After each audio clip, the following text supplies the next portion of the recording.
ठीक है। तो it in males it include acne, pimple का formation, increased aggressiveness, mood swing, depression, reduction of size of testicle, decreased sperm production, potential for kidney and liver dysfunction, breast enlargement, premature baldness, enlargement of the prostate gland.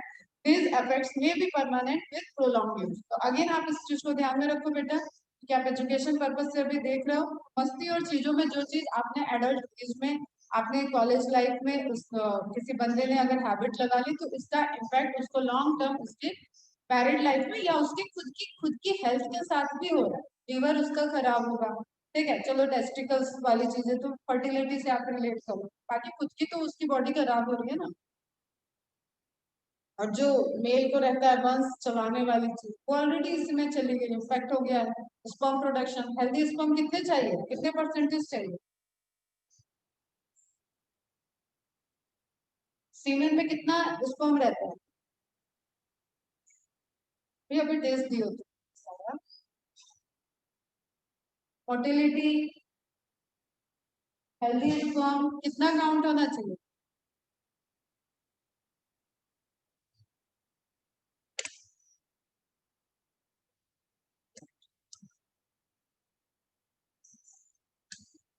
Maithili, carry, Vaidehi, what is the percentage of sperm, healthy sperm in a total semen?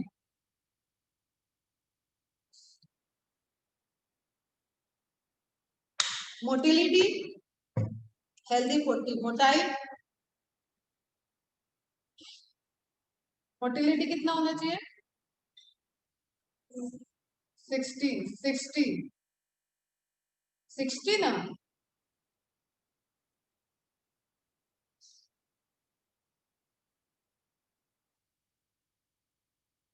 60 sir, 40 healthy and 60 motile, check करते हैं। These effect may be permanent with prolonged use. In the adolescent, male and female, severe facial and body acne and the premature closure of the growth center of the long bones may result in stunted growth. Steroidal जो injection वगैरह की बात की मैंने, उससे क्या हो गया, देखो हाइट नहीं बढ़ रही है मतलब बोन का डेवलपमेंट नहीं हुआ, मसल डेवलपमेंट के लिए तो तुमने इंजेक्शन वगैरह ले ली, ठीक है, बोन का डेवलपमेंट हुआ नहीं, तो बोन ग्रोथ कैसी हो गई, रिस्ट्रिक्टेड, तो उसके एज ए रिजल्टेंट क्या हुआ, डॉर्फनेस, एक हाइट से कम, मतलब नेचुरल हाइट जो एवरेज हाइट है उससे कम ग्रोथ, ठीक है, तो उसको बोलेंगे स्टंटेड। प्रिवेंशन एंड कंट्रोल, जो कहावत है prevention is better than cure, वही एनसीईआरटी में लिखा हुआ है। The age old adages of prevention, एक पुरानी कहावत है, prevention is better than cure holds true here also, यहाँ पे आपको ये, क्योंकि ये सब आपके खुद की दिमाग में बोला ना, नश में आ की मात्रा, नश में आपने आ लगा दिया तो आपका नाश हो, क्लियर, नस ब्रेन के अंदर आपके नसा चला गया तो आपका नाश हो गया, तो ऑब्वियसली अब इससे आप प्रिवेंशन जितना करोगे उतना अच्छा है। It is also true that habits such as smoking, taking drug or alcohol are more likely to be taken up at a young age, more during adolescence. ये true है, hence it is best to identify the situation that may push and adolescent towards use of drugs or alcohol and to take remedial measures well in time.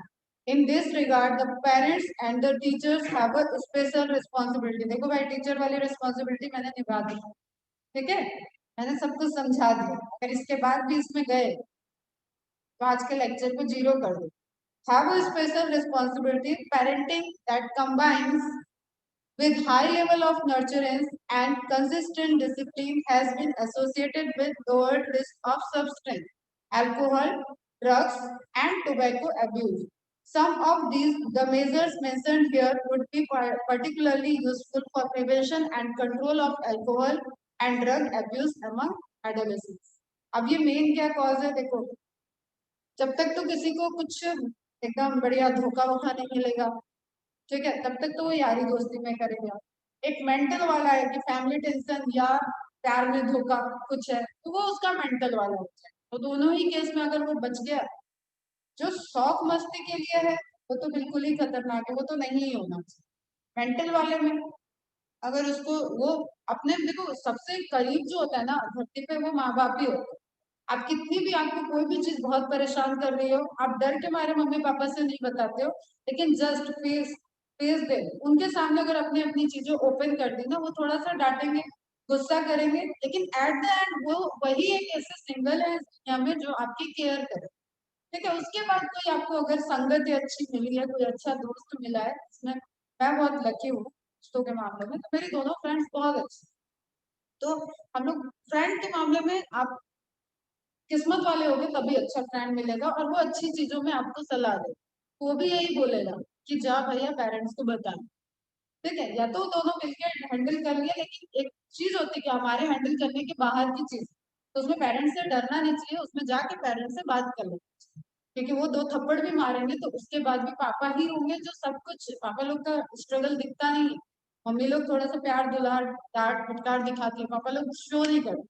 तो वो जो है, जो responsible है तुम्हारे लिए, जिनके जो तुम्हें जन्म दिए हैं, जो सबसे ज्यादा तुम्हारे, कुछ भी तुम्हें एक सीख भी आएगी तो देखोगे मम्मी पापा परेशान हो।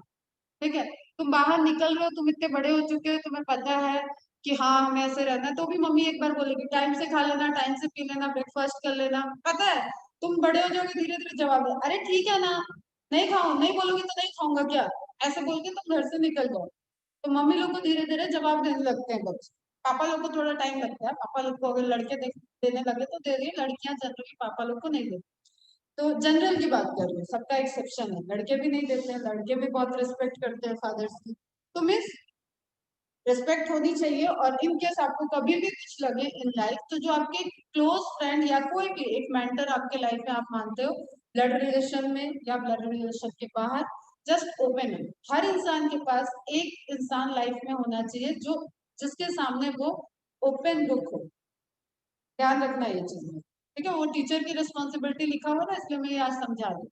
हर इंसान, तुम कितने भी बड़े हो, कितनी भी चीज हो, तुम्हारा वो जो अकेले में तुम रोने वाली चीज आती है, और अकेले में परेशान होते हो ना, जो एक मिरर के सामने, एक शीशे के सामने तुम एकदम ट्रू होना चाहिए, तुम सच्चे होने चाहिए। सब जगह फेक हो, लेकिन जब तुम एक रूम में एक शीशे के सामने खड़े हो, एक शीशे के आईने के सामने खड़े हो, तो तुम्हें एकदम अपना रियल इमेज ही उस मिरर में दिखना चाहिए। ठीक है, और इस चीज से अगर तुम डर रहे हो, अपनी रियलिटी से डर रहे हो, just go to that close one. ये आपकी मम्मी हो सकती है, आपके पापा हो सकते हैं, आपका छोटा भाई, बड़ा भाई, बहन, दीदी, दोस्त, यार, कहीं पे भी कोई हो सकता है। ठीक है, जो आपके सारे फ्लॉज को जानते हुए भी आपके साथ खड़ा है। ठीक, या आपको हमेशा डिमोटिवेट नहीं कर। तो ये सब चीजें, इन सब चीजों से निकलने के लिए भी, और नॉर्मल चीजें, हाँ ड्रग्स वगैरह की भी कुछ मेंटल प्रॉब्लम आती है, उसके लिए भी ये बहुत जरूरी है। तो अभी इसके देख लेते हैं क्या क्या है। Avoid undue peer pressure. Every child has his her own choice and personality which should be respected and nurtured. हर बच्चे की एक अपनी पर्सनालिटी होती है, उसके ऊपर मदर फादर के एंगल से कि उसको बहुत दबाव नहीं डालना चाहिए कि भाई वो बनना चाह रहा है क्रिकेटर, लेकिन आप उसको बना रहे हो इंजीनियर। ठीक है, जैसे थ्री इडियट में दिखाया हुआ है, वो फोटोग्राफर बनना चाहता है, इंजीनियरिंग करता रहता है। ठीक है, इस तरीके से एक बहुत प्रेशर नहीं होना चाहिए, उसकी खुद की क्या इच्छा है, खुद का क्या टैलेंट है, खुद उसकी क्या इच्छा है, वो भी ध्यान में रख के। हाँ, लेकिन ये एकदम आजाद भी नहीं छोड़ना, क्योंकि पता है हमें कि क्रिकेट कोई कोई बनता है क्रिकेट। ठीक है, हर कोई नहीं बनता, तो एक अपना बेस, एक उसकी भी क्रिकेटर बनने की भी बहुत डिमांड है। अगर धोनी की स्टोरी सुन लो तुम लोग, तो धोनी जिस कॉलोनी में था, उस कॉलोनी से मेरी क्लासमेट थी, तो मतलब रियल बताते थे। शुरू शुरू में हम लोगों के पास धोनी का नंबर भी था, जब वो बड़े बड़े बाल थे उसके और वो आया था, उस टाइम वो नंबर भी दी थी, तो मेरे भैया को मैंने दे दिया था कि एक बार कॉल भी करो। फिर वो धीरे धीरे स्टार बनता गया, वो अलग काम। तो मीन्स ऐसा नहीं है कि वो बाय बर्थ स्टार है, उसने अपनी एक ही लाइफ में गरीबी से लेके चीजों को देखते हुए, उन सब चीजों, तुम लोगों ने देखी होगी धोनी मूवी, मैंने तो अभी तक देखी। तो उसने पूरा एक चेंज किया। ठीक है, तो उसका वो टैलेंट, ऐसा नहीं कि क्रिकेटर हर कोई बॉल बॉल मार ले रहा है, हर कोई बैट घुमा ले रहा है, लेकिन वो भी एक डेडिकेशन मांगता है, बहुत मेहनत चाहिए उसको। ठीक है, तो वैसा आपको अचीवमेंट, वैसा डेडिकेशन है तो आप इस फील्ड के लिए या किसी भी फील्ड के लिए ट्राई करो। तो every child has his her own choice and personality which should be respected and nurtured. जिसका रिस्पेक्ट करना चाहिए और नर्चर्ड मतलब उसको बढ़ाना चाहिए। A child should not be pushed unduly to perform beyond his her threshold limit. एक बच्चे को उसके थ्रेशोल्ड, उसकी जितनी मैक्सिमम क्षमता है, किसी से कंपेयर करके नहीं। अरे वो देख मौसी का बेटा ऐसा है, वो देख वो पड़ोसी का बेटा ऐसा, वो शर्मा जी का बेटा टॉप कर गया, वो फलाना का बेटा तो बिना मतलब दिखता ही नहीं है, कभी खेलता ही नहीं, वो कोई अच्छी आदत नहीं है, वो खेलता ही नहीं। बट कंपैरिजन एक चलता है हमारे समाज में, भाई बहन के बीच में भी चल जाता है, देख अपने बड़े भैया को देख, अपने भाई को देख, ठीक है तू क्या कर रहा है, तूने मेरी नाक कटा दी, उसने मेरी नाक ऊंचा कर दी। तो ये सब प्रॉब्लम पेरेंट्स लोग के साइड से। तो एक बच्चे के थ्रेशोल्ड लिमिट से ऊपर परफॉर्मेंस की उम्मीद करना भी बेवकूफी है। कि आप मछली को कह रहे हो कि तुम पेड़ पे क्यों नहीं चढ़ पा रहे, ठीक है, ठीक, या शेर को कहो कि तुम मगरमच्छ की तरह तैर क्यों नहीं। तो कुछ चीजों के साथ वो पैदा हुए हैं, उसके साथ ही पेरेंट्स को उनको नर्चर करना चाहिए, be it studies, sports or other activities. Education and counseling, educating and counseling him, her to face problem and stresses and to accept disappointment and failures as a part of life. एक चीज ध्यान में रखना बेटा, failure कभी कभी कोई इंसान फेल नहीं होता है, या तो वो जीतता है या तो वो सीखता है, ठीक है, या तो वो जीतेगा, तो वो फेल नहीं हुआ, किसी भी चीज में उसने पार्टिसिपेट किया, हर दिन वो जो लाइफ जी रहा है, या तो उस दिन के टारगेट जो तुमको मैंने एक बार बोला था, हमने टारगेट बनाया, या तो तुमने वो टारगेट अचीव कर लिया उस दिन का तो तुम जीत गए। और इसको लॉन्ग टर्म में भी अप्लाई कर सकते हो, डे बाय डे भी अप्लाई। या तो तुम सीखोगे कि ये अचीव क्यों नहीं हुआ, आगे से मुझसे ये गलती नहीं होनी चाहिए, ठीक है। तो फेल कोई नहीं होता, एदर वी विन और वी लर्न, या तो हम जीतेंगे या तो हम सीखेंगे। और लर्निंग हैबिट होनी चाहिए एकदम अंदर, आज भी मेरे अंदर बहुत लर्निंग हैबिट है। मैं ऑब्जर्विंग नेचर की हूँ, मैं ऑब्जर्व करती हूँ। मैं तुम लोगों के साथ मतलब बच्चों इस फील्ड में आके मैं बहुत बोलने लगी, अदरवाइज मैं बहुत चुप रहती थी, बहुत खामोश, उसने मैंने बताया एकदम गोपी बहू वाला हाल था भाई, ना आवाज निकलती थी, ना तेज बोलना होता था, ना बैठती थी, दिन दिन भर खड़ी रहती, नो कंफर्ट, कुछ भी नहीं। तो ये सब चीजें क्या होती है ना कि आप सीखते हो, आप ऑब्जर्व करते हो। आप बहुत टैलेंटेड नहीं हो तो भी आप देख देख के देखो, अनएजुकेटेड मम्मी लोग भी जो मतलब बहुत अभी तो तुम लोग कहने वाले मम्मी लोग एजुकेटेड है, मेरी मम्मी नहीं, मेरी मम्मी 12th पास आउट थी, मेरी मौसी 10th पास आउट है, मेरी एक सबसे बड़ी वाली मौसी 5th पास आउट है, सबसे छोटी वाली ग्रेजुएट है। तो मीन्स अलग अलग लेवल के लोग होते थे, लेकिन उनके पास नॉलेज की कमी तो नहीं होती, नॉलेज की कमी नहीं होती। जबकि मेरे नाना नानी, हम लोग की फैमिली दिल्ली बॉर्न, मतलब वो लोग दिल्ली में थे, मैं दिल्ली बॉर्न। तो दिल्ली जैसी जगह रह के वो लोग इतना एजुकेशन में आगे नहीं है, क्योंकि वो एरा दूसरा था, उसमें लड़कियों को नहीं पढ़ाया जाता था ज्यादा।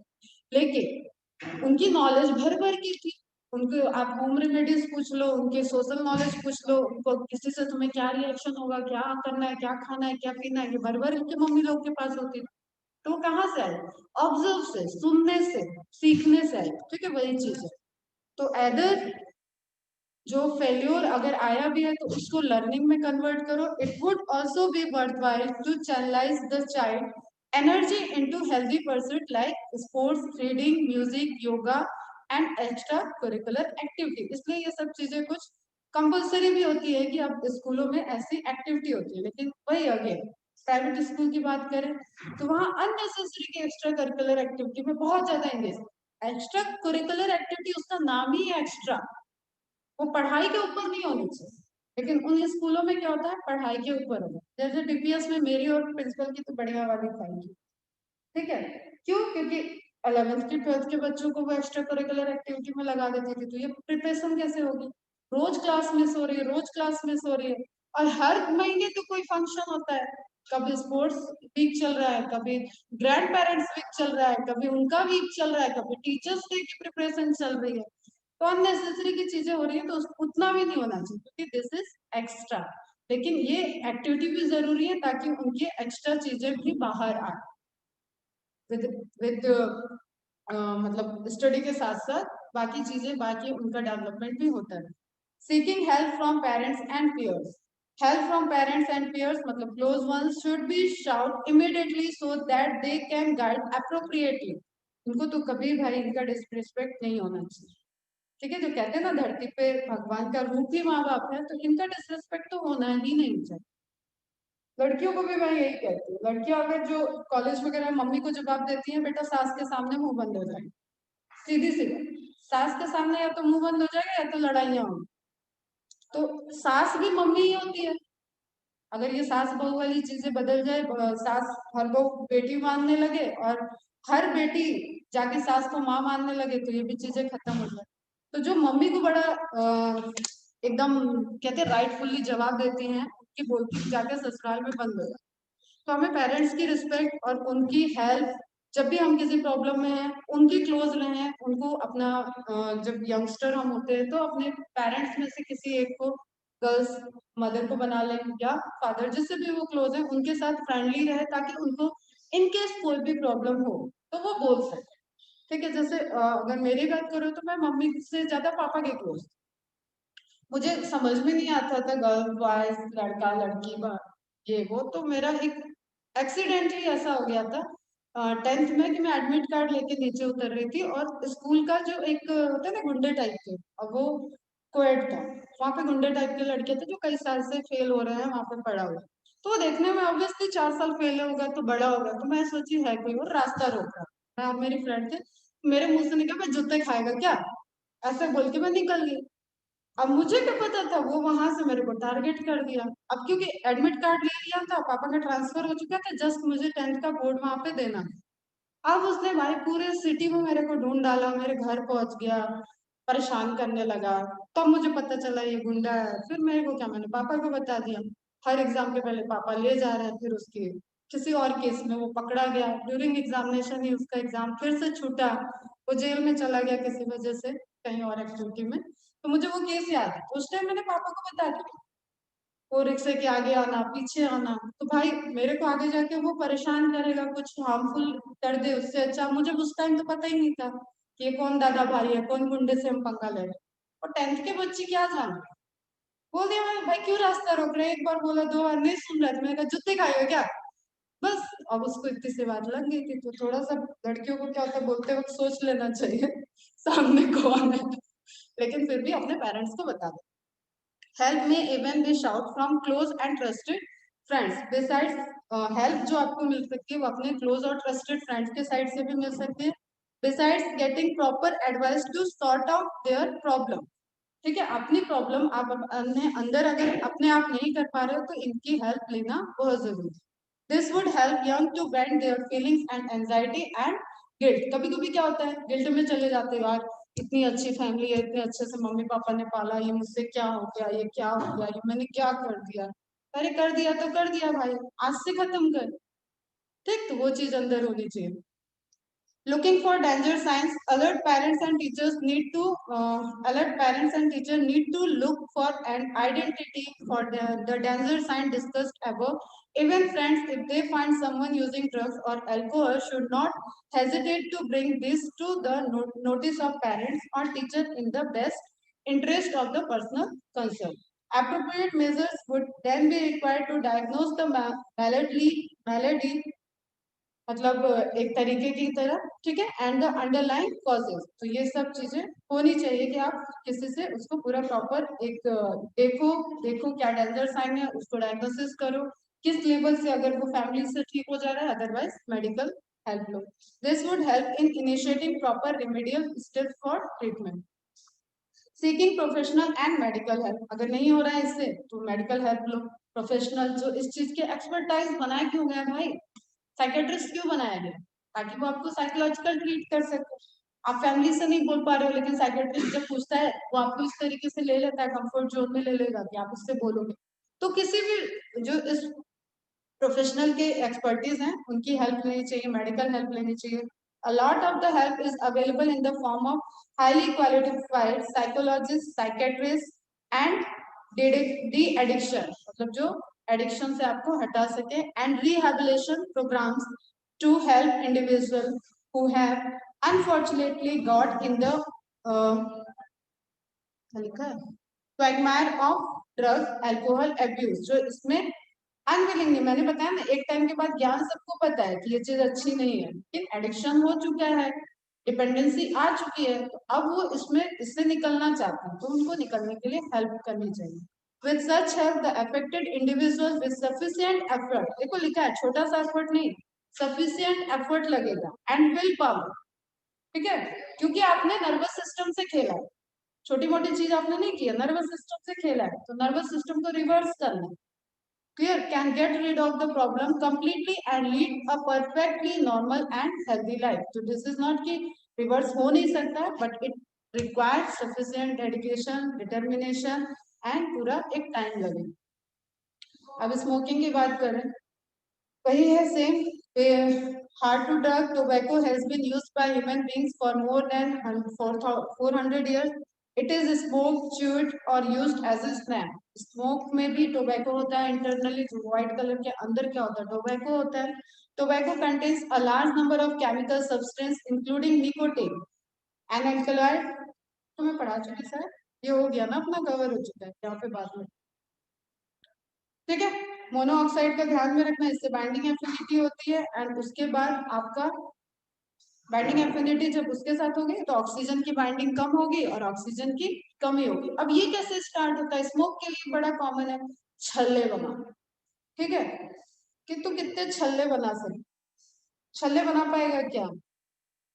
मतलब जब स्मोक देते हैं लड़के तो वो उससे रिंग रिंग रिंग बनाते हैं, तो वो छल्ले बनाने से स्टार्ट होता है।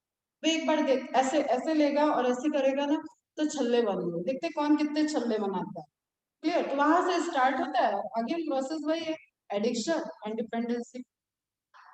Disease and disorder, lung cancer, bronchitis, emphysema, heart disease, intestinal ulcer and other irregularities of gut. क्योंकि ये जीआईटी रिसेप्टर भी थे, शुरू में ही मैंने बताया, तो उसमें क्या होगा, इंटेस्टाइनल डैमेज होगा, इंटेस्टाइनल अल्सर्स होंगे। क्लियर? अब अलॉन्ग विद, जैसे मैंने अपने पापा का एग्जांपल बताया, तो उनको ऐसी कोई हैबिट नहीं थी, देखिए डैमेज हुआ, तो उनका रीजन क्या हो गया, ओवर योगा, जो एक प्रिडिक्टिव है, क्योंकि हुआ तो किसी वजह से तो होना चाहिए। तो प्रिडिक्टिव यही था कि वो बहुत ज्यादा योगा करते थे, कपाल भाती बहुत ज्यादा करते थे, सुबह 1 घंटा कर लिए, शाम को 1 घंटे कर लिए, तो बार बार वो अपने इंटेस्टाइन को दबा रहे, वही होता है उसमें पेट पे प्रेशर दे रहा है, तो उस चक्कर में क्या हुआ, वहां पे कॉन्स्ट्रिक्शन, एब्रप्शन हुआ। ठीक है, रिसेप्टर का मैंने बताया था, कैनाबिनॉइड रिसेप्टर, ये कुछ नाम याद रखोगे, सीबीडी, सीबीएन, सीबीजी, सीबीसी, टीएससीबी, और हर सबके अपने इंडिविजुअल रिसेप्टर्स हो। मैरिजुआना का सीजर्स, शुरू में मतलब जब ये आपकी डिपेंडेंसी हो चुकी है, तो उस केस में आपको सीजर्स, मतलब वही एपिलेप्सी, मिर्गी का जो दौरा पड़ता है, वैसे अटैक भी देखे जा सकते। ठीक है, भांग, कैनाबिनॉइड्स इनके। ठीक है, ये हो गया lethargy, restlessness, mood swing, increase sleep, dilated प्यूपिल। प्यूपिल बोलते हैं ना कि आंखें देख के ही लग रहा है कि ये नशे में, बोलते हैं ना लोगों को देख के कि इसको, इसकी आंखें ही देख के लग रहा है कि ये नशे में। ठीक है, तो उसमें क्या होता है, प्यूपिल डायलेट कर जाता है। ये बताया मैंने कि कैनाबिनॉइड्स इंड्यूसेस सीजर। सीजर मिर्गी के दौरे को बोलते हैं ना, एपिलेप्सी में जो अटैक आता है। ठीक है, मुंह से झाग निकलने लगता है, दौरा आता है थोड़ी, तुम लोग सुने नहीं होंगे, इसमें जूता सुंघाया जाता है, मोजा सुंघाया जाता है, जिसका बहुत मोजा है, मोजे वगैरह से स्मेल जो आती है। एपिलेप्सी, सीजर, मिर्गी का दौरा नहीं सुने हो तुम लोग? जैसे पर्सन जनरली खड़े खड़े बेहोश हो जाएगा और हिलेगा, बहुत ज्यादा हिलेगा, उसकी बॉडी पूरी हिलेगी, और फिर हिलते हिलते हिलते हिलते उसके मुंह से झाग निकलेगा और वो पूरा बेहोश हो जाएगा। पहले पहले इसके बहुत होते थे पेशेंट, अब ये कम होता जा रहा है, लेकिन क्योंकि नर्वस सिस्टम का डिजीज है तो है अभी भी इसकी। ठीक है, तो डायलेटेड प्यूपिल, कॉन्स्टिपेशन क्योंकि एपेटाइट बिगड़ा है, dry mouth and nose, itchy skin, changes in appetite, sexual dysfunction, health increase, health से related increase morbidity, mortality, family fight, neglect, separation, divorce, loss of trust, social stigma and isolation. Socially जाने से इंसान डर रहा है, isolate रहना चाह रहा है। Occupation, absenteeism, reduce trust, loss of job, हमेशा एक ऐसे कि हमारे साथ कोई धोखा होगा, जिसके जिस तरीके की चीजों से वो गया होता है, तो एक उस तरीके का फिल्टर लगा लेता है, अब हर किसी को शक की नजर से ही देखेगा। ठीक है, financial, legal, fight, accident, crime, ये सब चीजें जैसे मैंने बताया कि उसमें एक, देखो इफ यू थिंक, एक मैंने केस बताया ना कि हेलुसिनेशन वाले केस में वो रास्ते में भगवान जी उसको ऑर्डर देते थे कि जो भी रास्ते में आए ले मारते जाना, वो मार रहा था कि तुझे तो भगवान निकाल। तो if you think that smoking makes you look cool bigger than you, there is no other fool. Fool word आया तो उसका पॉइंट ऑफ व्यू से ध्यान में रखना। एक चीज छूट रही है,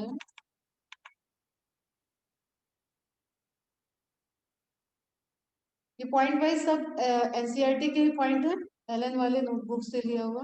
ये नोट्स में लिख लेना बेटा। एलएसडी, जो यहाँ पे टर्म आया था ना फंजाई, इसका फुल फॉर्म और ये किस फंजाई से मिलता है, ये नोट्स में होना चाहिए। Lysergic acid diethyl amides is a dangerous hallucinogen. Gen means synthesize form कर रहा है किसको, हेलुसिनेशन को। Obtain from fruiting body. Fruiting body क्या होता है फंगस में, फटाफट बताओ। फ्रूटिंग बॉडी में क्या बनता है,